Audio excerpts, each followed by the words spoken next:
Good morning everyone, कैसे हैं आप सब। आइए, हमने पिछला क्लास में किंगडम मोनेरा स्टार्ट कर दिया था, राइट। हमने कुछ बैक्टीरिया के बारे में भी देखा था और हमने आर.एच. व्हिटेकर साहब को बहुत अच्छी तरीके से पिछले क्लास में देखा था। हमने एक चार्ट यानी टेबल भी हमने ड्रॉ किया था, है ना। तो आपको उसमें थोड़ा सा ईजी हो गया था मेजर क्वेश्चन याद रखना। तो आज हम स्टार्ट कर रहे हैं किंगडम मोनेरा का। आज हम एक एक करके पढ़ेंगे, जो कि एनसीईआरटी में हमें पॉइंट वाइज मेंशन्ड है ना। तो आइए हम पहला देखेंगे क्या आज, आर्कीबैक्टीरिया। क्या देखेंगे मेरे बच्चों, आर्कीबैक्टीरिया। आर्कीबैक्टीरिया के बारे में मैं आपको सबसे पहले बता दूं कि ये एक ऐसा ऑर्गेनिज्म है जो पहली बार इस ऑर्गेनिज्म को अर्थ पर देखा गया था। तो पहली बार कौन सा ऑर्गेनिज्म है, archaebacteria. First living organism seen on the earth, पहली लिविंग ऑर्गेनिज्म है जिसको अर्थ पे देखा गया था। तो क्वेश्चन भी बन सकता है कि सबसे पहले अर्थ पर कौन सी लिविंग ऑर्गेनिज्म को देखा गया, तो आप क्या बोल सकते हैं, आर्कीबैक्टीरिया।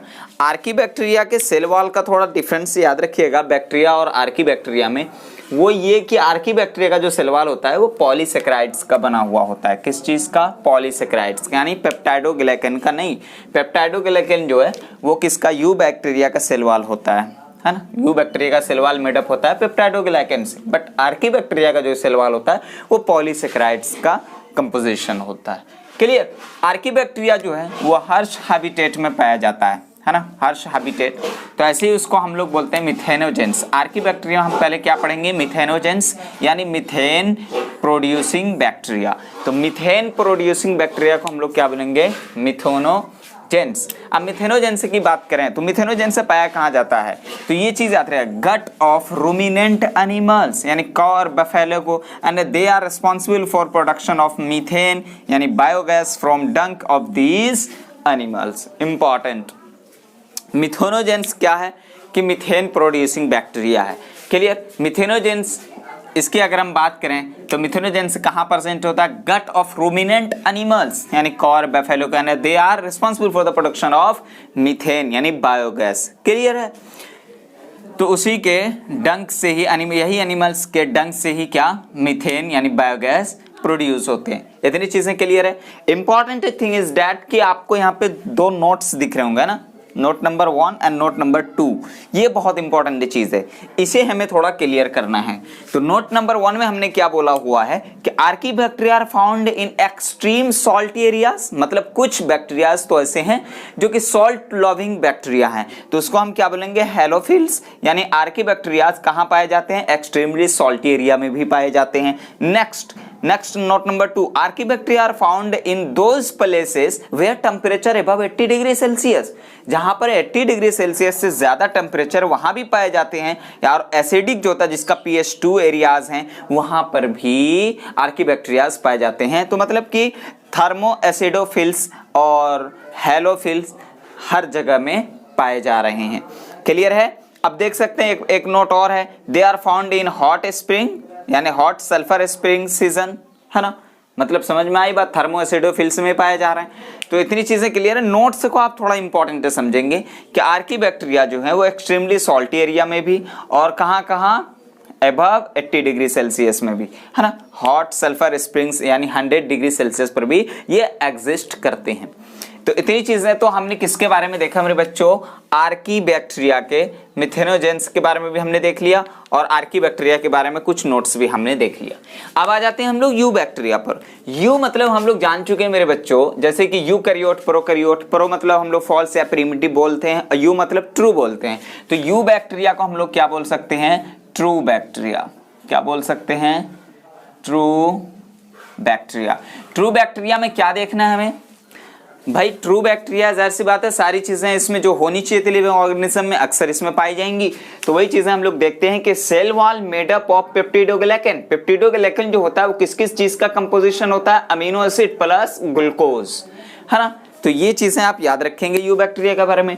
नेक्स्ट, यू बैक्टीरिया का जो सेल वॉल होता है वो क्या होता है, रिजिड। क्या होता है, रिजिड मतलब टाइटली पैक्ड, उसे हम क्या बोलते हैं, रिजिड। तो आर रिजिड टाइटली पैक्ड। अब यू बैक्टीरिया की अगर हम बात करें कि अगर मोटाइल हो, नॉर्मली मोटाइल नहीं भी होते हैं, मोटाइल होते भी हैं, तो if motile then contain flagella. तो ये बैक्टीरिया को जिसके पास फ्लैजिला प्रेजेंट है उसे हम फ्लैचिलम बोल सकते हैं, है ना, फ्लैचिलम बैक्टीरिया। तो अगर मोटाइल है तो जाहिर सी बात है एक जगह से दूसरी जगह मूव कर रहा है तो उसके पास कुछ ना कुछ स्यूडोपोडियाज तो प्रेजेंस होनी चाहिए, कुछ ना कुछ, है ना। तो उसके पास क्या होते हैं, फ्लैजिला। तो with if motile they contains flagella. Next cyanobacteria. अब हम देख रहे हैं साइनोबैक्टीरिया के बारे में थोड़ा सा, है ना। साइनोबैक्टीरिया यानी ब्लू ग्रीन एल्गी। साइनोबैक्टीरिया को हम लोग बोलते हैं सिमिलर टू प्लांट्स बिकॉज, क्योंकि ये साइनोबैक्टीरिया फोटोसिंथेसिस भी करते हैं, तो इसीलिए हम साइनोबैक्टीरिया को क्या बोलते हैं, जस्ट लाइक ग्रीन प्लांट्स। जैसे ग्रीन प्लांट्स ऑटोट्रॉफ हैं, अपना खाना खुद बनाते हैं, वैसे cyanobacteria they have also chlorophyll A, and with the help of chlorophyll they can prepared on food. तो इसीलिए साइनोबैक्टीरिया यानी ब्लू ग्रीन एल्गी। पहली बात तो याद रखिए gram positive bacteria, gram positive bacteria. अब आपको ये चीजें समझ में आनी है कि ग्राम पॉजिटिव क्या होता है, ग्राम नेगेटिव क्या होता है, तो उसको हम काफी डिटेल में डिस्कस करेंगे, है ना। बस आज के लेक्चर में आप इतना याद रखेंगे ग्राम पॉजिटिव बैक्टीरिया, है ना। तो ग्राम पॉजिटिव ग्राम नेगेटिव को इंशाल्लाह हम लोग नेक्स्ट क्लास में डिस्कस करेंगे। तो ग्राम पॉजिटिव एंड फोटोसिंथेटिक, क्यों भाई, क्योंकि इसके पास क्लोरोफिल A% है जिसकी मदद से अपना खाना खुद प्रिपेयर करते हैं, इसलिए हम इसको फोटोसिंथेटिक भी बोलते हैं। अब साइनोबैक्टीरिया की बात करें, दे कंटेन केराटिनॉइड्स। केराटिनॉइड्स क्या है कि रीजन ऑफ फ्रूट रिपनिंग, तो केराटिनॉइड्स भी इसके पास होते हैं। सेकंड हम लोग थर्ड देखते हैं कि they are unicellular and colonial. Cyanobacteria की खास बात है, ये अक्सर हमेशा कॉलोनी फॉर्म करके रहते हैं। कॉलोनी फॉर्म का मतलब ये होता है, जैसे ये साइनोबैक्टीरिया प्रेजेंट है ना, तो ये साइनोबैक्टीरिया एक नहीं, ये बहुत सारे यहाँ पर प्रेजेंट हैं। ये देखिए, तो ये सब क्या है, साइनोबैक्टीरिया। अब ये साइनोबैक्टीरिया जिससे घिरे हुए हैं, इसकी कॉलोनी जिससे घिरी हुई है, वो जो घिरी हुई है वो क्या है, जिलेटिनियस शीट से। क्या है,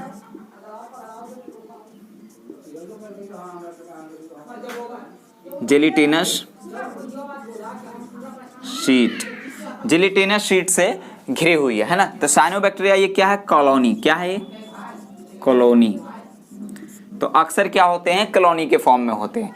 तो ये चीजें cyanobacteria they are unicellular and colonial, found in fresh water, marine and terrestrial, है ना। याद रखिएगा इसका जो हैबिटेट है वो क्या क्या है, फ्रेश वाटर भी है, मैरीन भी है और टेरेस्टेरियल भी है। Next, some of them specialised heterocyst cell. कुछ जो हैं उनमें क्या होते हैं, हेटेरोसिस्ट प्रेजेंट होते हैं। यानी साइनोबैक्टीरिया में कुछ बैक्टीरियाज ऐसे हैं, जैसे हम साइनोबैक्टीरिया ले सकते हैं, उसके पास हेटेरोसिस्ट सेल प्रेजेंट होता है। हेटेरोसिस्ट सेल का काम क्या होता है कि नाइट्रोजन फिक्सेशन करवाते हैं। जैसे मैं अगर हेटेरोसिस्ट की अगर मैं बात करूं, उसका डायग्राम ड्रॉ करना चाहूं, तो जैसे आप देख सकते हैं इस टाइप का आपके एनसीईआरटी में डायग्राम दिया हुआ है, यहाँ पे कुछ इस टाइप का सेल आपको दिया हुआ होगा, है ना। तो यहाँ पर जो आपको सेल दिख रहा होगा हेटेरोसिस्ट, दिख रहा है हेटेरोसिस्ट। ये हेटेरोसिस्ट का जो काम है क्या है, नाइट्रोजन फिक्सेशन। क्या है, नाइट्रोजन फिक्सेशन। तो cyanobacteria some of them specialised heterocyst cell to perform nitrogen fixation.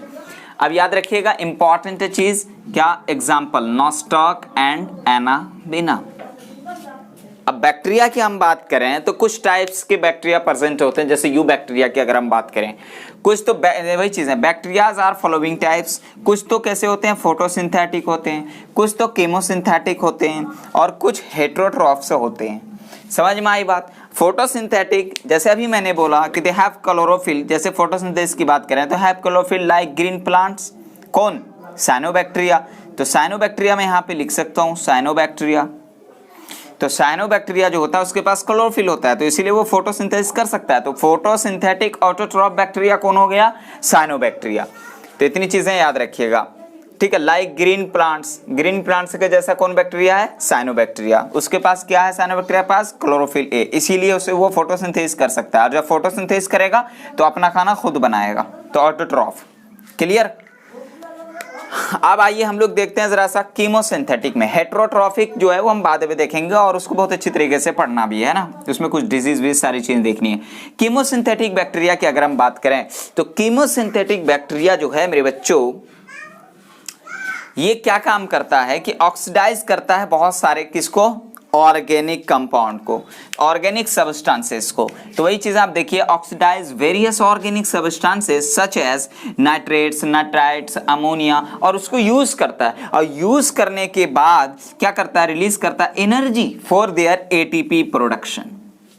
इतनी चीजें। कीमोसिंथेटिक बैक्टीरिया जो है वो क्या करेगा कि ऑर्गेनिक सब्सटेंसेस को ऑक्सीडाइज करेगा, यानी केमिकल की बात आ रही है यहाँ पर। कीमो मतलब केमिकल होता है, तो मतलब केमिकल पर ही एक्ट करेगा।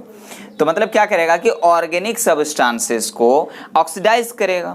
ऑक्सीडाइज करने के बाद जैसे कौन कौन ऑर्गेनिक में, नाइट्रेट्स, नाइट्राइट्स, अमोनिया, और इसको यूज करेगा। यूज करने के बाद एनर्जी रिलीज करेगा अपनी एटीपी प्रोडक्शन के लिए। इतनी चीजें क्लियर है। तो हमें क्या, कीमोसिंथेटिक भी समझ में आ गया, क्लियर है। अब आइए हम लोग देखते हैं हेट्रोट्रॉफिक बैक्टीरिया। इंपॉर्टेंट है हेट्रोट्रॉफिक बैक्टीरिया, काफी इंपॉर्टेंट है। First point, most abundant in nature.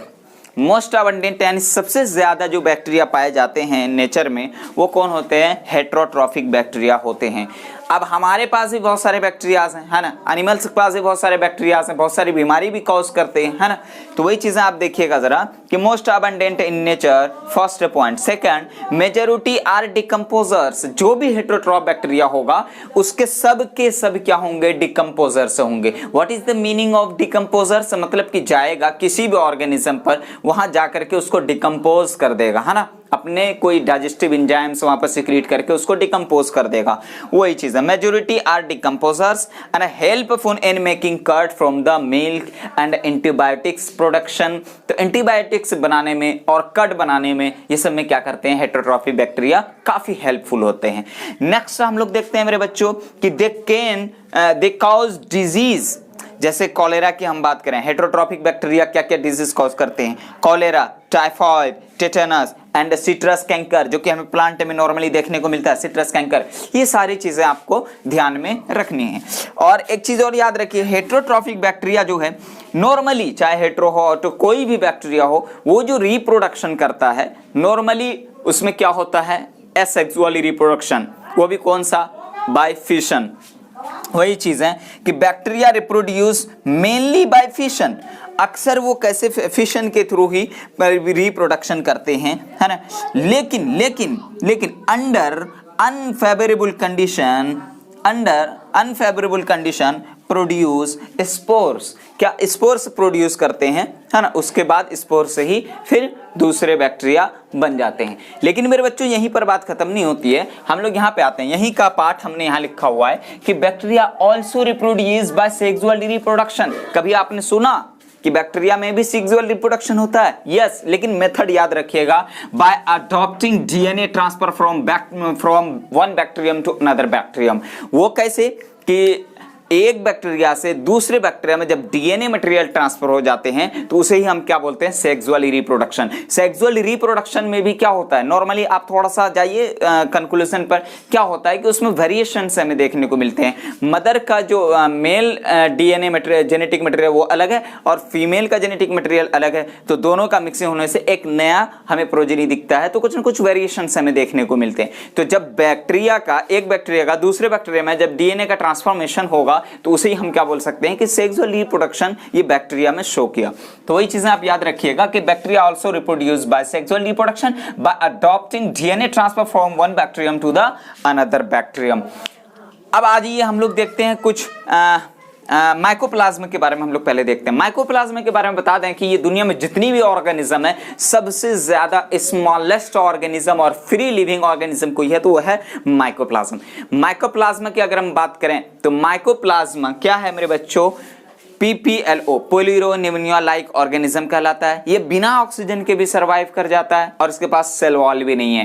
कितनी इंपॉर्टेंट चीज है, क्वेश्चंस यहां से काफी कई बार आ चुके हैं। माइकोप्लाज्मा की अगर हम बात करें, smallest organism and free living prokaryotes. ये ऐसा प्रोकैरियोट्स जो दुनिया में सबसे छोटा है और फ्री लिविंग है। समझ में आई बात। नेक्स्ट हम लोग देखते हैं कि are also known as PPLO. PPLO का मतलब होता है प्यूरो निमोनिया लाइक ऑर्गेनिज्म। तो पीपीएलओ किसे बोलते हैं? माइकोप्लाज्म कोई। ठीक है मेरे बच्चों। And they lack cell wall, cell wall इसके पास नहीं होते हैं। ये चीजें आपको याद रखनी है। And they can cause disease. अच्छा एक चीज और याद रखिए ना, एनारोबिक मतलब माइकोप्लाज्म क्या है? एनारोबिक भी है। कैसे? यानी विदाउट ऑक्सीजन के ये सर्वाइव कर सकते हैं। तो उसे हम क्या बोलते हैं कि एनारोबिक, यानी can survive without oxygen. They can cause disease in plants and animals. Plants और एनिमल्स में भी ये डिजीज कॉज कर सकते हैं। तो मेरे बच्चों अभी तक हमने क्या देखा? थोड़ा सा 1 मिनट हमें दीजिए, हम जरा डिस्कस करते हैं। आर्कीबैक्टीरिया के बारे में हमने देखा। आर्कीबैक्टीरिया के बारे में, आर्कीबैक्टीरिया में हमने क्या देखा? मिथेनोजेंस। हमने क्या देखा? मिथेनोजेंस। मिथेनोजेन प्रोड्यूसिंग बैक्टीरिया को मिथेनोजेंस कहते हैं। उसके बारे में हमने सारे इंपॉर्टेंट से पॉइंट्स देखे, काफी इंपॉर्टेंट है। नोट नंबर 1 और नोट नंबर 2 क्लियर है आर्कीबैक्टीरिया के बारे में। अब आ जाते हैं हम लोगों ने देखा फिर यू बैक्टीरिया यानी ट्रू बैक्टीरिया के बारे में। सेल कंपोजिशन हमने देखा है ना, सेल कंपोजिशन यानी रिजिड के बारे में हमने बात की। फिर मोटाइल है तो इसके पास फ्लैजिला परसेंट होगा। साइनोबैक्टीरिया के बारे में हमने बात की। साइनोबैक्टीरिया कुछ बातें यहाँ पे हमने बताई हुई है बहुत अच्छी तरीके से। नॉस्टॉक एनाबीना साइनोबैक्टीरिया के एग्जांपल में से आप याद रखेंगे। और bacterias are following types, heterotroph, autotrophs है ना, और कीमोसिंथेटिक्स, ये चीजें याद रखेंगे। तो photosynthetic autotrophs and chemosynthetic autotrophs अभी मैंने समझाया हुआ है। फोटोसिंथेटिक ऑटोट्रॉफ्स में आप साइनोबैक्टीरिया को ले सकते हैं क्योंकि उसके पास क्लोरोफिल A% होता है जिसकी मदद से वो फोटोसिंथेसिस करते हैं, अपना खाना खुद बना लेते हैं। अब कीमोसिंथेटिक ऑटोट्रॉफ की अगर हम बात करें तो ये केमिकल को ऑक्सीडाइज करके नाइट्रेट, नाइट्राइड्स है ना, अमोनिया, इसको यूज करते हैं और उसके बाद एनर्जी रिलीज करते हैं अपने ATP प्रोडक्शन के लिए। तो ये भी तो अपना खाना खुद बना लिया ना केमिकल को यूज करके, तो इसलिए केमिकल ऑटोट्रॉफ से बोलते हैं। बट हेटेरोट्रॉफ से बैक्टीरिया की अगर हम बात करें तो हेटेरोट्रॉफ से बैक्टीरिया, हेटेरोट्रॉफ का मतलब ही होता है कि जो अपना खाना खुद ना बनाए ना। We are also heterotrophs and we are fully depends on other organism for their food. Clear? तो वही चीजें यहाँ पे हेटेरोट्रॉफ्स बैक्टीरिया क्या है कि अपना खाना खुद नहीं बना सकते, किसी भी ऑर्गेनिज्म पर जाएंगे। इसीलिए मैंने यहाँ पे बोला हुआ है डिकम्पोजर्स हैं ये बैक्टीरिया। डिकम्पोजर्स क्यों है मेरे बच्चों? इसलिए कि ये किसी भी ऑर्गेनिज्म पर जाएगा, वहाँ डाइजेस्टिव एंजाइम सीक्रेट करेगा, उसको डिकम्पोज करेगा, फिर जाकर के वांटेड न्यूट्रिशन लेगा। तो इसीलिए हम इसको क्या बोलते हैं कि majority are decomposers and helpful in curd production from the milk and antibiotic protection also. ये चीजें आप याद रखेंगे। और ये तो बहुत सारे डिजीज भी कॉज करते हैं, जैसे मैं कॉलेरा, टाइफाइड है ना, टेटनस की बात करें, सिट्रस कैंकर इन प्लांट्स इसकी बात करें। अब मेरे बच्चों मैंने फिर याद की कि बैक्टीरिया जो होते हैं वो सेक्सुअल रिप्रोडक्शन भी करते हैं। एसेक्सुअल नॉर्मली होता है, जितनी भी बैक्टीरिया है उसमें एसेक्सुअल रिप्रोडक्शन ही होता है। क्लियर है? जैसे मेनली बाइफिशन। बट अगर हम बैक्टीरिया की बात करें, ये सेक्सुअल रिप्रोडक्शन भी शो करते हैं by the transformation of DNA from one bacterium to another bacterium. अभी मैंने आपको बताया हुआ, मैंने एक्सप्लेन भी किया हुआ है कि हाउ। ये चीजें क्लियर है। अब ये चीज माइकोप्लाज्म की हमने बात की कि ये स्मॉलेस्ट और लिविंग ऑर्गेनिजम्स है, फ्री लिविंग ऑर्गेनिजम्स हैं, प्रोकैरियोट्स हैं। क्लियर है? फिर मैंने ये बात की इसको पीपीएलओ भी कहा जाता है, प्लूरोनिमोनिया लाइक। इसके पास सेल वॉल भी नहीं होते हैं और ये विदाउट ऑक्सीजन के भी सर्वाइव कर जाते हैं, यानी एनारोबिक हैं। इतनी चीजें क्लियर। और ये भी प्लांट्स और एनिमल्स में भी डिजीज कॉज करते हैं। अब मेरे बच्चों हम कुछ बैक्टीरिया के बारे में इंपॉर्टेंट चीज देखते हैं कि bacteria structural is very simple. Structure में बैक्टीरिया का अगर आप डायग्राम ड्रॉ करेंगे तो आपको बहुत सिंपल दिखेगा, but behavioural is very complex. Behavioural बहुत कॉम्प्लेक्स है। मैंने इसको इस तरीके से क्यों एक्सप्लेन किया हुआ है? क्योंकि मेरे बच्चों क्वेश्चन आ चुका है ना, इस टाइप के स्टेटमेंट में जब आप करेंगे। Bacteria as a group show most extensive metabolic diversity. तो मोस्ट एक्सटेंसिव मेटाबॉलिक डाइवर्सिटी भी शो करते हैं जब बैक्टीरिया ग्रुप में प्रेजेंट होते हैं ना। Some bacteria are autotrophs and vast majority bacteria are heterotrophs. अभी मैंने बोला, यहाँ पे अभी मैंने बोला हुआ है कि मोस्ट अबंडेंट इन नेचर। तो मतलब नेचर में सबसे ज्यादा पाया जाने वाला कौन है? हेटेरोट्रॉफ्स। और वही पॉइंट यहाँ पे आपको दिख रहा है कि vast majority of bacteria are heterotrophs. इतनी चीजें क्लियर है। तो मेरे बच्चों हमने आज पूरा का पूरा मोनेरा पार्ट को हमने 2 लेक्चर में डिस्कस किया हुआ। पिछले क्लास में भी हमने डिस्कस किया था, अभी भी किया था। बल्कि यूं बोलिए पिछले क्लास में हमने RH विटेकर को जरा और अच्छे से एक्सप्लेन किया था, लेकिन आज हमने किंगडम मोनेरा के बारे में हर एक चीज मैंने यहाँ पे मेंशन कर दिया है। तो आपको शायद सारी बातें समझ में आ गई हो। अगर कहीं पर किसी भी टाइप का अगर डाउट आए तो बिला झिझक आप पूछ सकते हैं ना। ये चीजें आप यहां से नोट डाउन कर लें। ओके मेरे बच्चों, ओके बच्चों, बाय।